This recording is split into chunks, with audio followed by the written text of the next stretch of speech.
αποτίστητε το διαβόλο και φεύγετε αφημών. Ο Απόστολος Πέτρος, ο οποίος στη Ρώμη θυσίασε τη ζωή του, την οποία δαπάνησε για την διάδοση του Αγίου Ευαγγελίου, μας προτρέπει να κάνουμε μία αντίσταση. Αντίσταση στον διάβολο, ο οποίος έχει εξουσία στη ζωή μας, προσπαθεί να μας υποδουλώσει και βλέπουμε μέσα μας να γίνονται δύο πόλεμοι.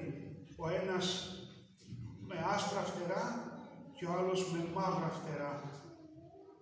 Θα πρέπει, αδελφοί μου, να καλλιεργήσουμε τον εσωτερικό μας κόσμο, ώστε να αντισταθούμε στις επιθυμίες, τις ορέξεις, τις τάσεις και αυτά τα οποία είναι αρνητικά και χαρακτηρίζουν δυστυχώς πολλούς ανθρώπους της εποχής μας.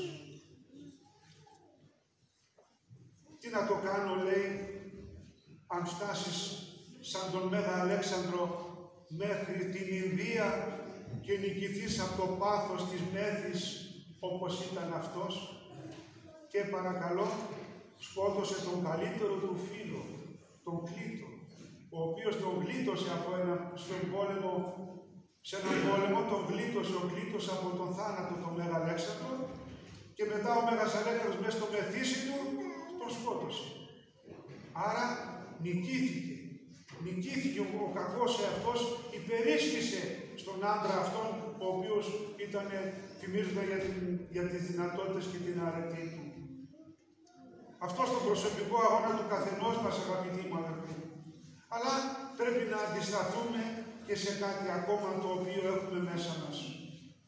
Θα σας θυμίσω ένα γεγονός το οποίο με συγκλονίζει και δείχνει πόσο ευαίσθητοι ήταν οι προγονείς μας. Όχι οι παλιότεροι, οι καινούργοι, οι τελευταίοι. Σας θυμίζω το γεγονός των Αθηνών το 1904, όταν η βασίλισσα Όλγα, μια αγία γυναίκα, η οποία έβγαζε τα βασιλικά της θέματα στην άκρη και τη νύχτα διακονούσε στα νοσοκομεία. Φορούσε την ποδιά της νοσοκόμου και διακονούσε τα νοσοκομεία. Αυτή η γυναίκα που έχει ένα πολύ όμορφο άγαλμα στη Θεσσαλονίκη και το καμαρώνω όσες φορές πηγαίνω, αυτή η γυναίκα είχε την εξής έμπνευση: να κάνει την Αγία Γραφή, το Ευαγγέλιο, να το μεταφράσει στη νεοελληνική, να μπορούν να το καταλαβαίνουν οι Έλληνες, αυτοί που διαβάζουν εννοείται. Και έγινε στην Αθήνα, αγαπητοί μου αδερφοί, τέτοια συλλαλητήρια, τέτοια αιματοχυσία, το θεώρησαν προσβολή οι Έλληνες, οι προηγούμενοι, οι παππούδες μας. Είχαν ευαισθησία στα πράγματα τα ακέραια και χύθηκε αίμα στην Αθήνα και το απέσυρε η βασίλισσα προκειμένου να γίνει τέτοια ταραχή. Φανταστείτε, εμείς στην εποχή μας δεν φημιζόμαστε για την ευαισθησία μας. Αυτό πρέπει να πολεμήσουμε, την αδιαφορία μας. Πρέπει να αντισταθούμε στην αδιαφορία μας. Οι πατέρες της Εκκλησίας μας, αναστήματα μεγάλα, ο Μέγας Αθανάσιος, 6 εξορίες. Ο Άγιος Ιωάννης ο Χρυσόστομος πέθανε στην εξορία. Γιατί? Δεν έφευγε από τις ιδέες του. Είχε αρχές. Δεν έφευγε από τις ιδέες του. Σκοτώθηκε εκεί στα παλάτια με τη βασίλισσα την Ευδοξία για πράγματα πίστεως. Ο Μέγας Βασίλειος τον απείλησε ο Άλης. Έστειλε ανθρώπους, έστειλε το Μόδεστο να τον απειλήσει. Ή θα υπογράψεις και εσύ, Βασίλειε, το διάταγμα το οποίο έβγαλε τότε ο Άλης, ή ακούστε απειλές. Ακούστε απειλές. Ή θα σε στείλουμε εξορία. Η απάντηση του Βασιλείου: του Κυρίου η γη και το πλήρωμα αυτής. Θα σε πάρουμε την περιουσία. 2 ράσα και 2 βιβλία. Πάρτε τα. Θα σε σκοτώσουμε. Θα με ευεργετήσετε. Θα πάω μια ώρα νωρίτερα στον Κύριό μου, γιατί το σώμα μου είναι ασθενικό και δεν έχει τα μαρτύρια. Έκθαμπος ο διώκτης. Τι κουβέντες είναι αυτές? Πρώτη φορά τις ακούω. Η απάντηση του Βασιλείου: πρώτη φορά γνωρίζεις επίσκοπο.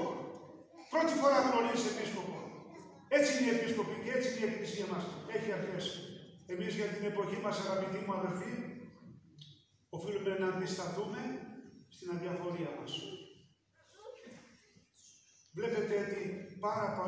πάρα πολύ εύκολα την αδιαφορία τη δική μας παραδώσαμε τη Μακεδονία. Πάρα πολύ εύκολα. Και το τραγικότερο από όλα, συγχωρέστε, είναι ότι τους συγχωρούμε κιόλα. Να τους δείτε τι όμορφα κυκλοφορούμε στην Καστοριά. Αγκαλιές και φιλιά. Αγκαλιές και φιλιά, δεν τρέχει, το ξεχάσαμε. Το σβήσαμε κιόλα. Και τώρα μια καινούργια αντίσταση. Διαλύεται η οικογένεια. Προσέξτε. Σας παρακαλώ πάρα πολύ. Όποιος έχει πρόσβαση στα πρόσωπα αυτά τα οποία έχουν ψήφο, και θα καταστρέψουν ό,τι μπορούν να καταστρέψουμε, να τους πιέσουμε, να τους παρακαλέσουμε, να τους εκκουμανίσουμε. Σας παρακαλώ, προσέξτε. Ετοιμάσαμε μια επιτροπή από τη Μητρόπολη να επισκεφτούμε την κυρία, την βουλευτή μας, η οποία έχει δικαίωμα ψήφου. Και από τον ψήφο το δικό της κρέμεται το μέλλον της πατρίδος, της Ελλάδος, της οικογένειας, της Ελλάδος ολοκλήρου. Αδελφοί μου, θα σας πω κάτι το οποίο με τρόμαζε όταν το άκουγα από τον Άγιο Προφήτη αυτόν εδώ τον Καντιώτη, έλεγε, ξέρετε τι έλεγε, να το πω, έλεγε είμαι θα είναι προθάφτε του ιστορικού αυτού έθνους, με την αδιαφορία μας, με τη συμπεριφορά μας.